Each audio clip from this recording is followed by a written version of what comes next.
Guys, whoa, let me get on the rolling chair. Ladies and gentlemen, this One Punch Man chapter is a 10 out of 10. In the recent chapter of One Punch Man, we have two of the craziest moments in the entire series take place. Firstly, Blast actually does something, and two, a major death occurs near the end of the chapter. However, we will get to that. We start the chapter where we last left off, which was Garou preparing to kill all the S-Class heroes. The first hero to stand up against Garou is Bang, who can tell Garou isn't in his right state of mind due to God corrupting him. This is important to note because Garou's whole arc was him proving heroes wrong, but was always defined by his human nature and how far he was willing to go for said goal. But with God's corruption, we see Garou now as just a loose cannon, and yes, he did say he's not being controlled, but not being controlled doesn't mean he wasn't corrupted from the start. Garou, even while conflicted in his mind, we see another voice speak for him, which seems to indicate that it's God trying to get in his head. I feel like this is important to note because Garou throughout the Monster Association might seem like he's flip-flopping his goals, like, okay, I'm gonna prove humanity wrong, and now I'm just gonna kill all of humanity. However, I feel like a different perspective that we should have is maybe God just altering his mind and not necessarily one contradicting himself.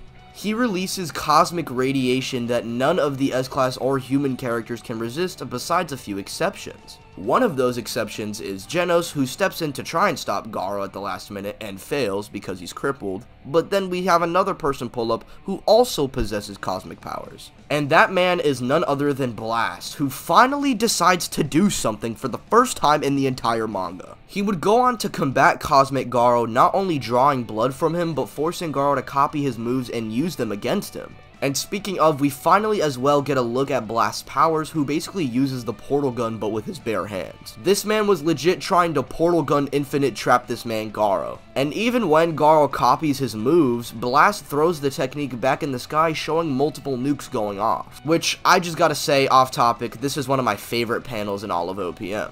Garou, even after combating Blast, doesn't see him as a threat and decides to go after Saitama personally due to him trying to draw his max power. He tries to hit Saitama where it hurts, grabbing Genos by the hair and legitimately Dr. Gerouing this man. Genos' blood splatters everywhere, including on Saitama's clothes and face. We see a flashback scene where Saitama talks to Genos about always arriving too late, and this unfortunately applies to the current situation. And I'm not gonna lie, this kind of made me super emotional for my boy Genos. Like, come on! It literally says on the wiki now that he's deceased, and I know people are probably gonna be like, oh, he's gonna be rebuilt. Don't worry, he always gets rebuilt. But what if my goat doesn't get rebuilt, bro? Saitama, seeing his student dead on the ground, would decide to stop playing around and go for a killer move right off the bat. However, as he throws the attack, Garou would react to Saitama and copy the killer move. And as these two clash killing punches, Blast would say that the planet is about to be shattered. And that's how the chapter ends. Will Garou actually manage to punch Saitama? Will Genos stay dead? Is Blast gonna teleport them away from the Earth?